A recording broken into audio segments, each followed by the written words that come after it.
some very basic habits that people that are lean or people that are in shape and have been in shape for a while, they've adopted these mindsets, and a lot of them are, I mean, it's really straightforward. So the first one we're going to get into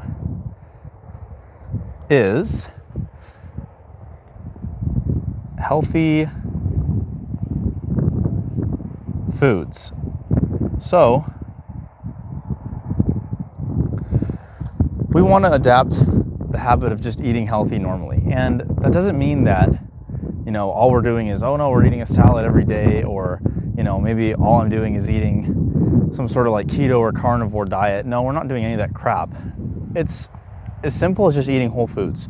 So what I like to do is I like to pair usually a carb source with some sort of protein, and hopefully I can get some fats in there as well. So maybe I'll have like a piece of avocado, and then I'll also include something like, a little bit windy, something like a sweet potato, or fix this real quick.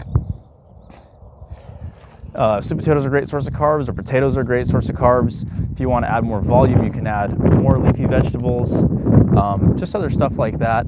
And that's going to give you this combination. You get your micronutrients in. Oh boy, this is really windy. I'm just going to hold it.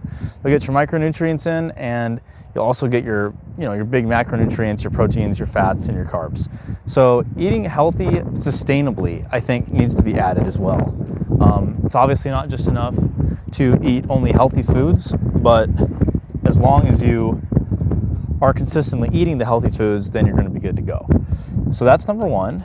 And then we'll hop right into number two, which is going to be gym consistency. So being consistent in the gym, duh, right? I mean, if we're not consistent in the gym, we're never going to be able to actually build muscle. We're going to go in phases of, oh no, I'm going to the gym for maybe 2 or 3 weeks, and then I stop going, maybe I'm not feeling like it, whatever, and then you start going again. That's not how we build muscle. We have to be consistent for, I honestly say, at least 6 to 8 months before you really start seeing a lot of muscle growth. You might see some muscle growth early on if you're a beginner, just starting, but it kind of depends. Just plan on at least going for 6 months if you want to see results.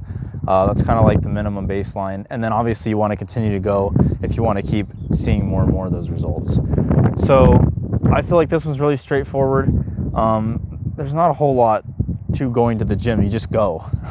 It kind of becomes something that you're always doing, and it's like a daily habit, and that's just part of your lifestyle. The third thing I want to get into is thinking. I'll just put thinking lean, and then, sorry, that's really messy. Thinking lean, and then I'll expand on that a little bit. So when I'm talking about thinking lean, we don't want to be, let's say we go out to dinner with our friends, okay? And Johnny decides to order a burger, and then Bill wants to get some sort of like ribs with a bunch of sauce, and they're like, oh, you should also get a burger, or maybe some fried chicken or something. But instead of going with what your friends are going, you decide to get the lean option, which is some grilled chicken, or maybe they have some grilled steak, and then you can get some potato wedges or a baked potato or something like that, or even just like a salad, don't put the dressing on it, maybe some broccoli on the side, some kale, whatever, and you get that. That's what I mean by thinking lean. This one I think is really important, and a lot of people are gonna struggle with this one because it's really hard to get yourself thinking, okay, wherever I go, what is the best possible option to eat? What can I do?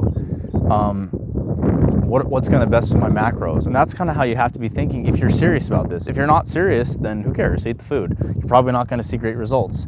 And I can attest to that, because literally whenever I would go out and eat and I wasn't thinking as the leanest version of myself would, then I would go and order a big fat burger with a bunch of fries that were deep fried in oil. And then, it's a 2,000 calorie meal, and I eat breakfast, and then all of a sudden I'm over that, whatever my caloric intake might be. Probably at the time when I'm thinking of, it probably would have been like 2,600 calories. I would have been eating 3,000, 3,500 that day. So 1,000 calorie surplus isn't going to do us any good.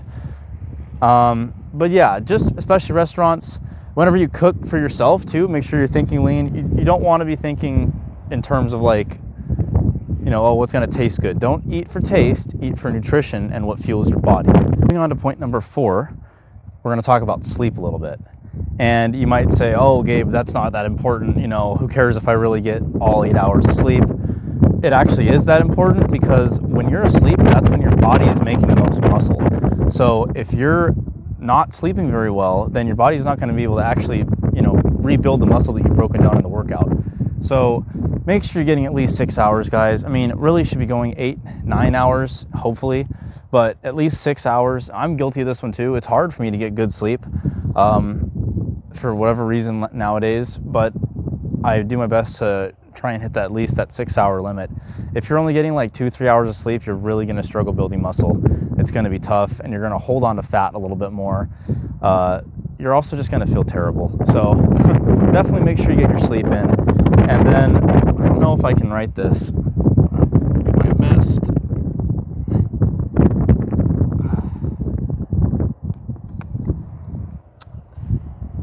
Number 5 is going to be tracking all food. So I know I've already kind of put an emphasis on eating healthier whole foods, but you guys, if you want the progress, you have to track. And I know there's a lot of people on social media that say, oh, you don't have to track your foods, it's okay, it's going to be fine, just eat whatever looks healthy, you'll be good. That's complete bullshit, guys. Like, you've got to track. You have to know how much you're eating, otherwise you don't know if you're in a deficit. And if you don't know if you're in a deficit and you're guessing, then you're never going to make progress. We want to make progress as fast as we can, and the body can only go at a certain rate. You can't lose, extreme amounts of body fat every week, like 10, 20 pounds, obviously. But we can certainly enable it to go as fast as possible if we know we're in a deficit. And tracking your food is also going to help you know how much protein you're eating, how many fats you're eating. Take it serious, guys. It is kind of like a little part-time job. Like, you really have to take it seriously, or else you're not going to get where you want to get. And that's kind of just the bottom line of that. Can't emphasize enough how important this point is right here. If you don't do anything else, the 2 things you really need to do is track your food, and obviously calorie deficit with that, and then go to the gym consistently. If you do those 2 things, then you're going to get lean. There's, even if you get bad sleep, it can, as long as you're in the calorie deficit, you're still going to lose the weight. It's just not going to be as probably easy, but these tracking the food in a calorie deficit, and then making sure you go to the gym consistently, that's what's going to get you there.